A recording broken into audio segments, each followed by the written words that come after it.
एक दूर देश में एक राजकुमार की किस्मत ईर्ष्या और धोखे से लिखी गई थी, लेकिन भाग्य को कुछ और ही मंजूर था। सबसे छोटी रानी ने एक सुंदर राजकुमार को जन्म दिया जो राजा का लाडला था, लेकिन बाकी 6 रानियों के दिलों में जलन भर गई। उन्हें उस लड़के और उसकी मां से नफरत थी। जैसे जैसे राजकुमार बड़ा होता गया, 6 रानियों ने उसके खिलाफ साजिशें रचनी शुरू कर दी। उन्होंने झूठ फैलाया, राजा को यकीन दिलाया कि लड़का अभिशप्त है और राज्य के दुर्भाग्य का कारण वही है। एक मनहूस रात रानियों के बहकावे में आकर राजा ने राजकुमार को एक अंधेरे जंगल में भेज दिया।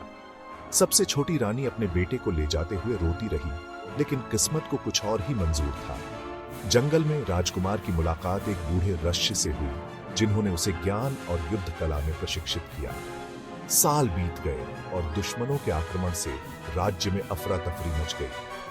बूढ़ा राजा अब पछता रहा था, खुद को असहाय पाया। जब सब कुछ खोया हुआ लग रहा था, एक निडर योद्धा प्रकट हुआ, जिसने आक्रमणकारियों को हरा दिया। सब लोग हैरान रह गए। यह निर्वासित राजकुमार था। राजा को अपनी गलती का एहसास हुआ।